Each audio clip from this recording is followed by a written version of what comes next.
Now let's go meet some nice policemen. They're good guys. Come on, let's go. I'm the bad guy? Yeah. How'd that happen? I did everything they told me to. Did you know I build missiles? Yeah. I helped to protect America? You should be rewarded for that. Instead they give it to the plastic surgeon. You know, they lied to me. Is that what this is about? You're angry because you got lied to? This is Plausibly Live. So I know it's been a week, and it's been a tough week. It's been a strange week. It's been a week of, I don't even know how to describe it. A lot of stuff going on, a lot of moving parts. We had a fairly renowned submarine veteran pass away a couple weeks ago, and the funeral was this week. It was yesterday. And so much of my week was taken up with that because we were doing the service, planning, conducting, all of those kind of things. So that took a lot of effort this week to make that happen. But the biggest issue was, if you watched last Friday's video, and I know most of you don't watch the video, and that's fine. I do it because I don't know why I do it, but if you happen to watch the video from last week, Rod sent me a series of texts after the video making fun of my appearance. And I had noticed it while I was doing it, but I thought, it's got to be that bulb over there that's out, but it wasn't. As it turns out, I'm pretty sick. If you're looking at the video, and if you're looking at the video today, even you can see it kind of, to some degree, I'm still in the same color, which looks sort of orangish yellow. It's yellowish. As it turns out, I have kidney stones and kidney issues, and it's causing a lot of problems right now. And while on Friday I didn't know that yet, apparently it was coming, and I guess I should have known it, but there you go. I didn't, and by Saturday morning I was quite ill. The weekend was not fun. I've been through kidney stones. This is now the 5th time, and this is the longest time it's ever lasted. I've never had it last more than 24 hours before I was able to pass it. I'm now closing in on a week, obviously, and it still has not passed. And believe me, I'm not as chipper as I sound right now. If you can believe that, I sound a lot better than I am, and I can still, looking at the camera, I can still see the color issues. So there you go. Anyway, if you're so inclined, your thoughts and prayers and good feelings would be appreciated, because I don't think this is going to get me better anytime soon, but keep trying anyway. Got several texts over the week, several emails.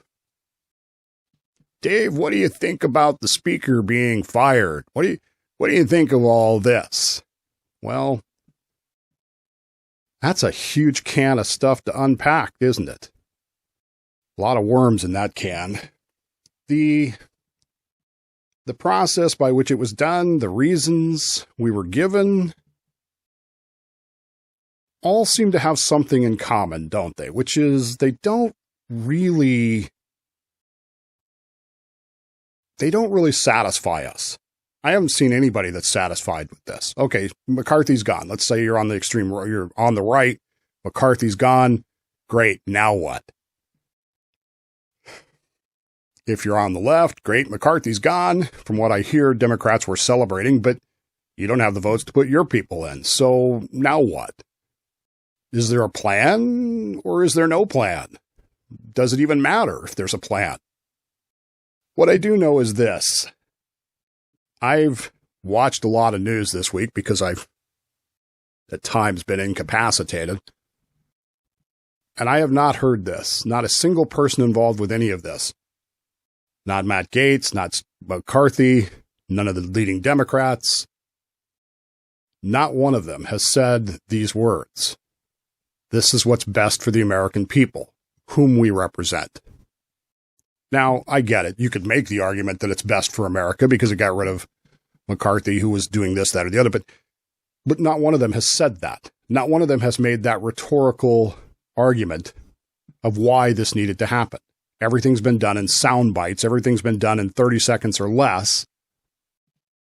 And not one of them has made an actual argument for or against. And I think that's a problem. When I see problems like this, of course, I go back into history. I'm a historian. It's what I do.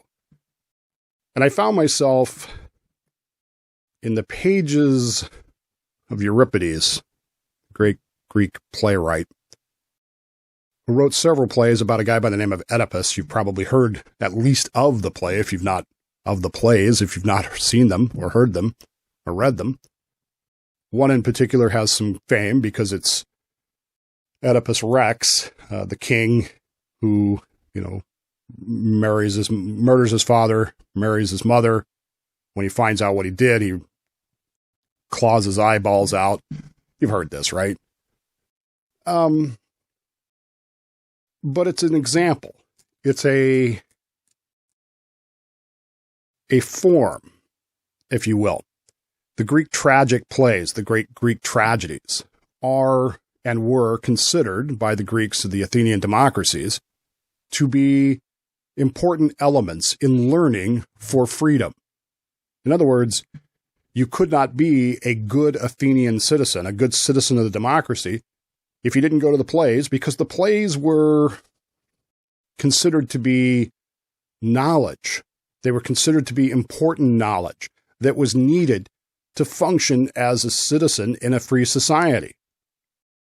And even as I say that sentence, even as I think about that right now, I'm thinking, boy, there's a can I want to open. But education then versus education now in a free society, education for freedom, as opposed to what we do today. But that's another.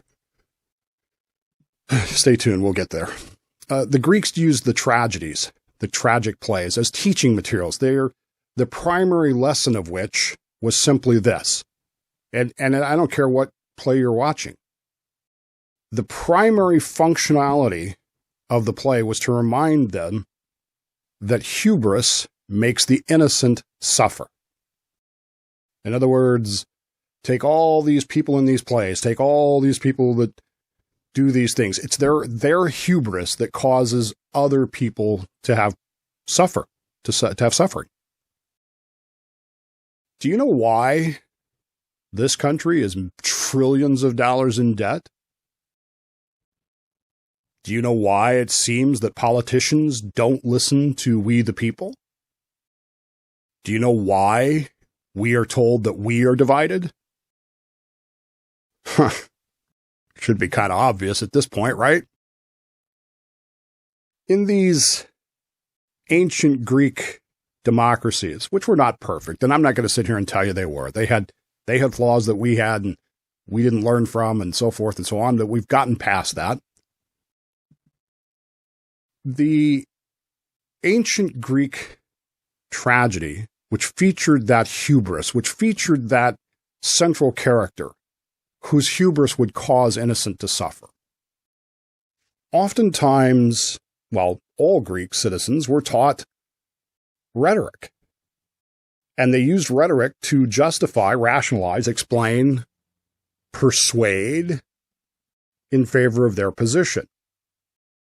This art of rhetoric is something we've lost. It is not a bad term, which it tends to be today. You read a newspaper article, they talk about, so-and-so's rhetoric. It's almost like they're saying propaganda, but they want to sound, important. Rhetoric is not that. Rhetoric is a skill. It's an ability to talk to people and convince them, or at least cogently give your ideas. It is not a soundbite. The Greeks were absolutely adamant that anyone who spoke in soundbite, what they called advertising slogans, I like Ike, McCarthy must go.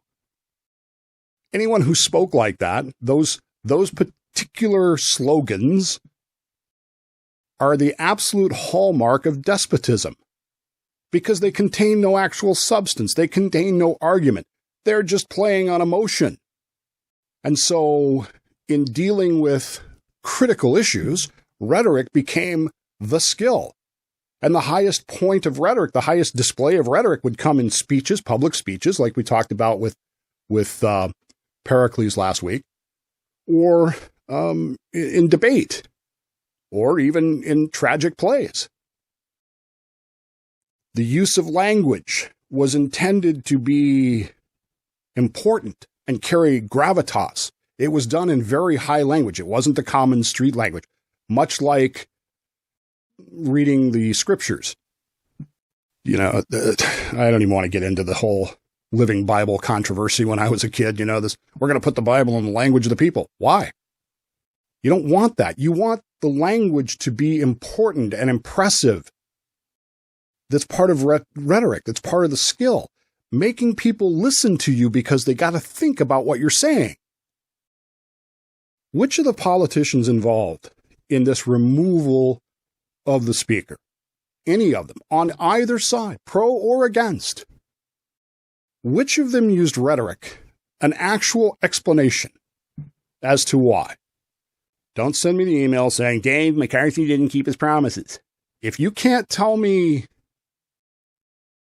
in a rhetorical style that same argument, you're just using a soundbite.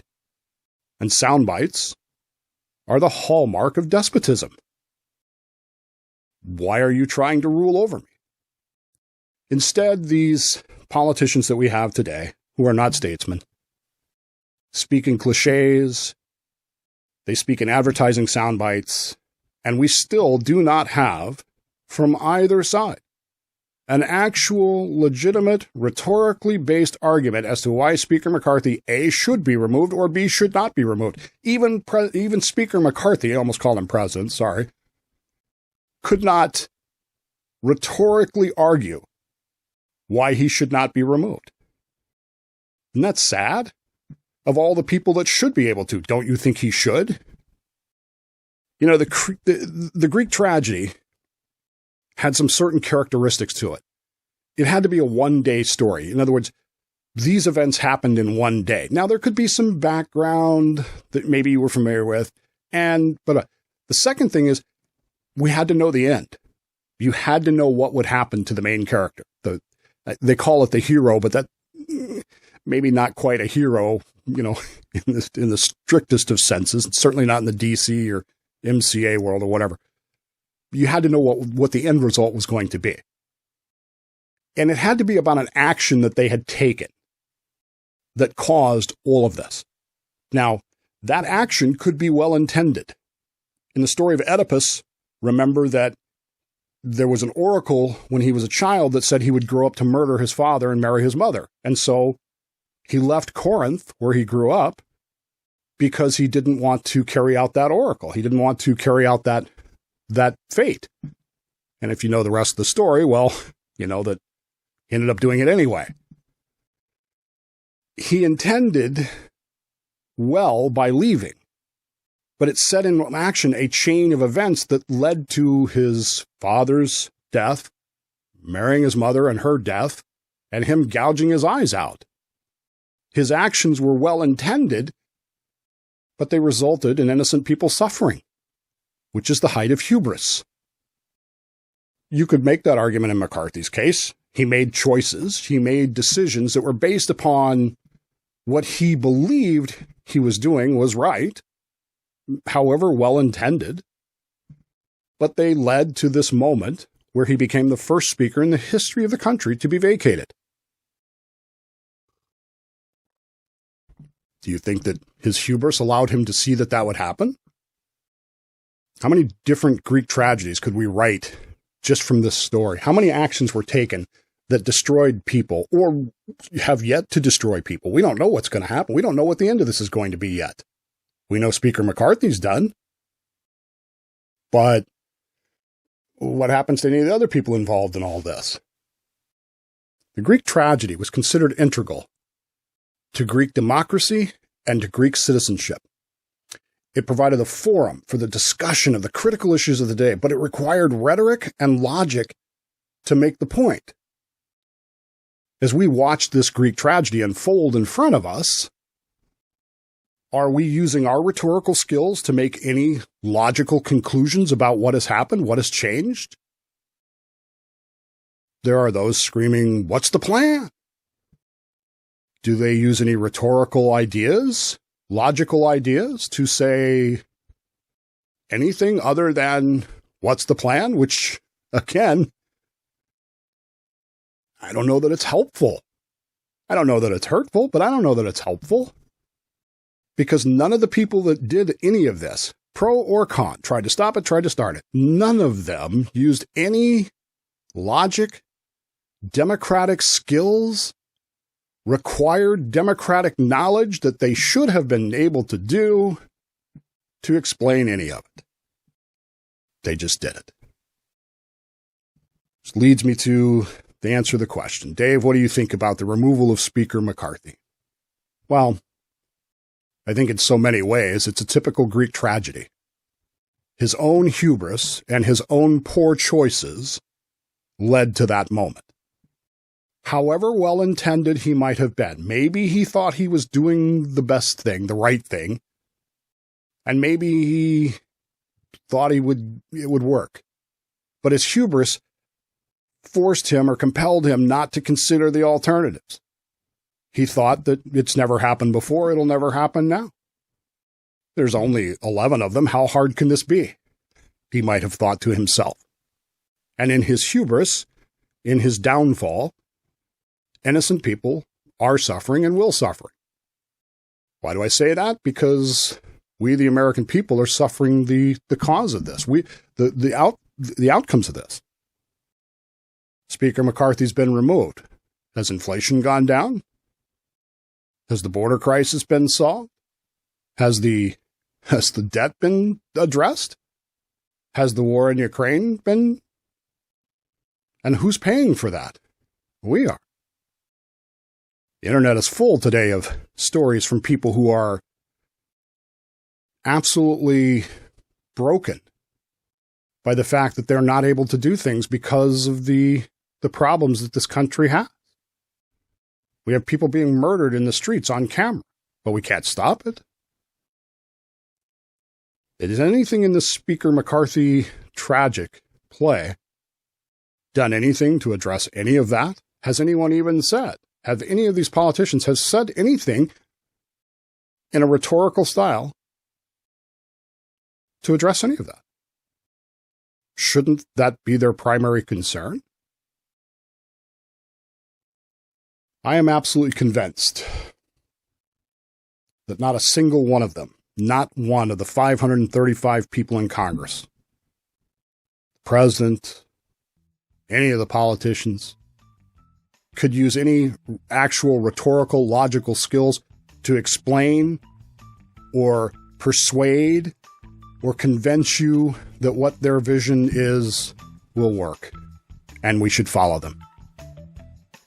Which means, my friends, that no matter how you look at the Speaker McCarthy thing, all they are doing is using advertising slogans and sound bites, which, in the history of democracy, in the history of free societies, in the entire human experience, means that no matter how you look at these people, pro or con,